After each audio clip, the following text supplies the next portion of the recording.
From The Australian, here's what's on the front. I'm Claire Harvey. It's Thursday, November 21. Treasury Jim Chalmers is unlocking Australia's biggest financial asset, the giant $225 billion future fund, to drive investment in housing and green energy projects and improved infrastructure. One of the Biden administration's most powerful diplomats, Deputy Secretary of State Kurt Campbell, is warning incoming President Donald Trump not to turn his back on Australia in the face of a relentless China. Those two big stories and what they mean for all of us are explained in detail right now at theaustralian.com.au. What are the kids in your life having for lunch today? I bet it's not a devon and tomato sauce sandwich on white bread.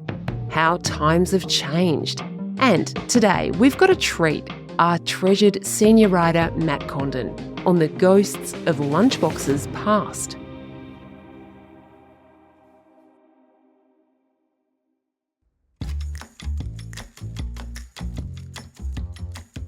Let's make some lunch for my kids.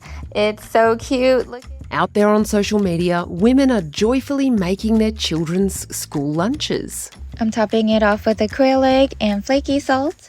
This food is nourishing, organic, inventive. Start with a tortilla, add some hummus, lettuce, and some turkey meat. And then Matt Condon is a senior writer with The Australian, and today he started a new column. His first is a treatise on how generations of parents raised on white bread and plastic cheese have found themselves preparing bento boxes for their children. My mother would just sort of chainsaw a bit of Devon and chuck it between two bits of bread. And then it'd go into the lunchbox, and then 5 hours later, in 35-degree Brisbane heat, it had come out again as a completely different product. This is before microwaves. I mean, it was just Brisbane humidity was enough to completely transform the horror that it initially was into some new, absolute new culinary monster.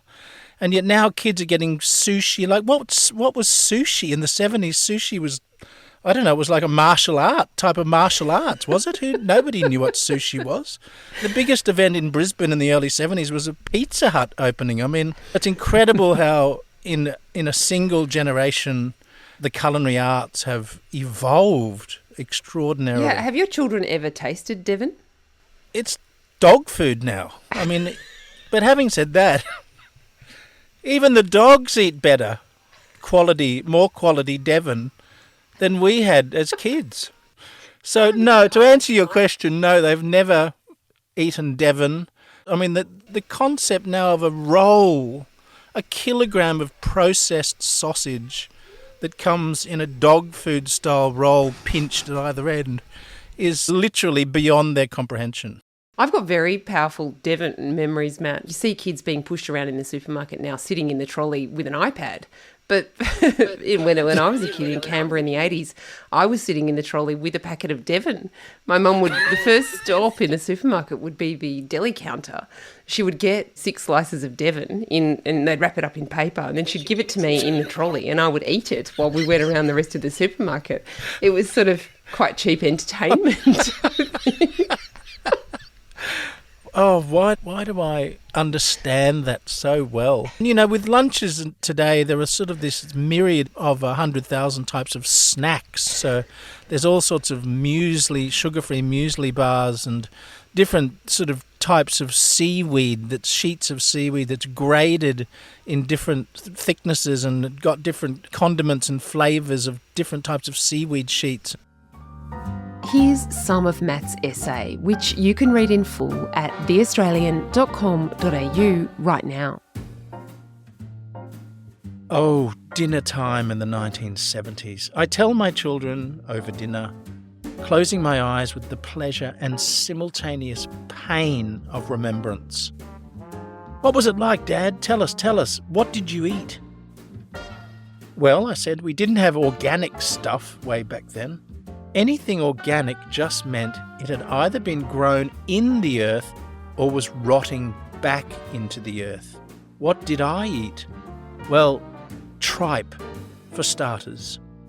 Stripes, tripe, the stomach lining of a cow or a sheep or a pig, cleaned, trimmed, cooked and served with white sauce and onions. My daughter placed her hand across her mouth. It was awful. Nobody laughed. Stomach lining, I stressed. Then there was lamb's fry and bacon. The lamb's liver, that was the fry bit, wrapped in bacon to make it even remotely edible. My youngest almost dry-retched. But I was on a roll of horror. Rissoles, endless rissoles, and curried sausages, or normal sausages with some sort of tinned curried powder sprinkled on top. My eldest, a vegetarian, quietly belched. A lot of things seem to come out of tins, my youngest son said quizzically. Yes, they did, I said, because we never knew when there was going to be a nuclear war. So at least when the bombs hit, we'd have plenty of tins of pineapple and apricots, and we'd survive. The children were silent. I know my youngest wanted to ask how the tins managed to survive a nuclear holocaust, but he refrained. I wanted to add, look, I'm not blaming my parents or a generation of adults that were entrusted with our luncheons. They worked with what they had. My father, for example, born in the late 30s, so his childhood was a sort of directly influenced by the Depression. So, of course, offal, etc., was just par for the course. And, of course, in the 70s came the great movement of, quote, buying in bulk. So if you bought in bulk, then you could save money. Everything came in these sort of giant, almost 44-gallon style drum tins of full of processed fruit. And Dad would, and it's a funny old-fashioned word that you'd only use with wine nowadays. Mum would say, oh, your dad's decanting the Vegemite. Because you'd buy it in a drum and then you'd decant it to a smaller jar so that it was more manageable. And you might get 20 jars out of the drum that was sealed up for the next decantation. So it's just a completely different planet. After the break, how post-war frugality and industrialised food production shaped childhood diets.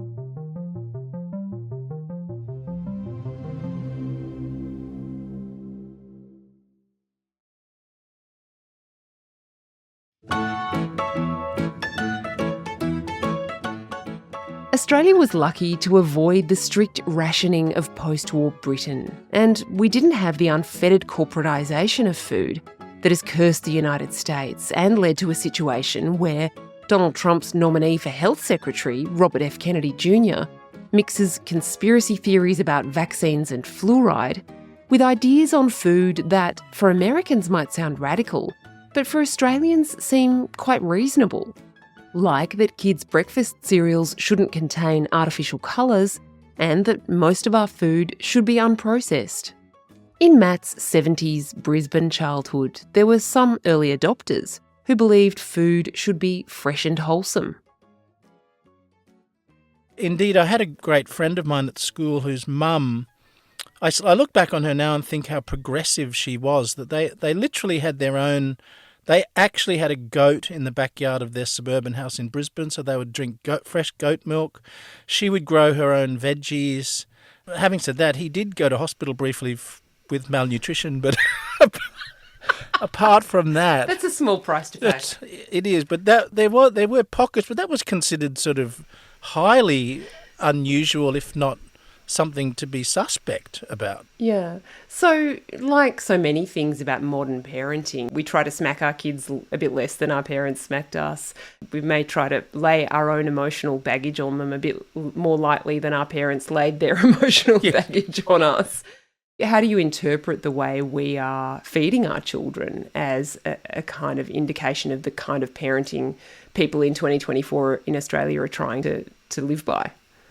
Well, if I shout at the dog, my children are absolutely all over me, about to report me to the RSPCA. You cannot be aggressive, cruel, etc. to this animal. But sensitivities, it does go to a point where sensitivities are completely different. Maybe my kids will be reflecting, as I'm reflecting today, on the norms of when they were children and how things have changed dramatically for their own children. Maybe we all just try and put our shoulder to the wheel and do the best we can in the moment that we live. I do reach some points with my kids where I just think for a flash of a moment, oh, for God's sake, let them have it and let them be kids for 10 minutes. Are we limiting them and strangulating their childhood too much? I will literally sneakily buy the kids ice creams and say, just go for it. But don't tell Mum. All right, well, I'm off to buy a roll of Devon and some of the full sugar tomato sauce. That's another big treat these days. You're supposed to give the kids the stuff that doesn't have any sugar and isn't as nice. Good luck in finding the Devon. I mean, I would go to the pet section because some of it does look, to my ancient mind, does look quite appetising compared to what we had as kids. Matt Condon is a senior writer with The Australian. You can read Matt's full essay right now at theaustralian.com.au/health, along with a suite of other inspiring and informative yarns about the science, ethics and taste of good health today.